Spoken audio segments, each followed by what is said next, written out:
తోయడ శ్రీనివాస్ నా పేరు. రంగాపూర్ గ్రామం, పెద్దపల్లి మండలం. మేము పొలానికి ఫస్ట్ ఒక 25 బస్తా వేసిన. వారం తర్వాత మళ్ళీ గడ్డి మందు చల్లిన. దాని తర్వాత పెద్దపల్లికి పోయినా. పోతే సార్ అన్నారు, సారును సుధాకర్ సారు కలిశారు. కలిసి ఇట్లా మ్యారినో వేసుకొని అని చెప్తే మరి ఒక ఎకరానికి చాలు వేయమన్నాడు. ఏమంటే నేను నమ్మకం కొద్ది వచ్చి 5 ఎకరాలు చల్లిన. చల్లితే నాకు పిలకలు బాగా పెట్టినాయి. నాకు గత సంవత్సరం పోయిన సంవత్సరం ఇట్లా వచ్చేది నా పంట 3-4 పిలకలు. ఈ సంవత్సరం నాకు 20-25 నుంచి వెళ్ళి పిలకలు వచ్చినాయి. నాకు అన్నీ బరాబరిగా మంచిగా నాకు గొలుసు మంచిగా పెట్టింది. మ్యారినో వేసిన. నాకు శ్రీనివాస్ సేటు సుతా, పెద్దపల్లి సేటు సుతా మంచిగా జ్యోతి ఫెర్టిలైజరు ఆయన వస్తా సీన్ మంచిగా ఉంటే వాడు అన్నాడు. వాడినా ఇంతవరకు నాకు మంచిగా రిజల్ట్ ఉన్నది. పంట నాకు మాత్రం ఎకరాన్ని 40 నుంచి 45 దాకా నాకు వచ్చే ప్రభుత్వం ఉన్నది. అయితే ఇప్పుడు మీకు వేరు పెరగడానికి ఏమి ఇచ్చారు, పిలకలు రావడానికి ఏమి ఇచ్చారు? సార్ పిలకలు పెరగడానికి మ్యారన్ ఇచ్చిండు. వేరు పెడతానికేమో అది మన ఎండోమైక్ ఇచ్చింది సార్. ఎండోమైక్ ఇచ్చింది నాకు.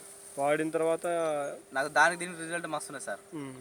దీని రిజల్ట్ వేరే రైతులు చూసారు, చూసి మళ్ళీ వాళ్ళు నాతో పాటుగా నేను ఒక 5 ఎకరాలు పెట్టిన. ఆ సార్ అన్నాడు కదా ఒక ఎకరానికి చల్లమంటే 5 ఎకరాలు చల్లిన. మళ్ళీ వేరే వాళ్ళు వస్తారు రైతు, పక్క రైతులు ఒక 20 ఎకరాలు చల్లారు. వాళ్ళు వస్తా మొత్తం ఒక అరెకరం వాడలేదు. ఒక అర ఎకరం వాళ్ళే చూద్దాం కానీ ఒక ఎకరానికి సార్ వాడమన్నాడు. కానీ చూద్దాం ఎందుకంటే ధైర్యం కొద్ది చెప్పిండు. వాడని దాంట్లో ఎన్ని పిలకలు వచ్చినాయి? వాడని దానికి ఎన్ని లెక్క పెట్టండి ఒకసారి. ఇక వాడంది ఒక 20 గుంటలు ఉంచిన అలాగా చూద్దామని. ఇక 1, ఇక 2, ఇక 3, ఇక 4, ఇక 5, 6, 7, 8 వచ్చినాయి. అంటే పొట్ట కూడా లేట్ వచ్చింది. ఈ పొట్టగా సార్ ఇక మొత్తం ఇట్లా దుంప కూడా పెట్టింది. మ్యారినో వేయక ముందు ఇట్లా దుంప గుట్టం పెట్టింది.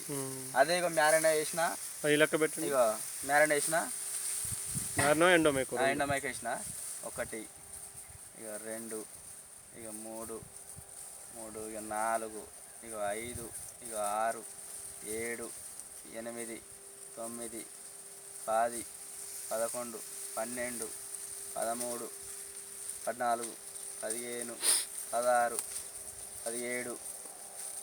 17, 18, 19, ఇక 20, 21, 22, 23.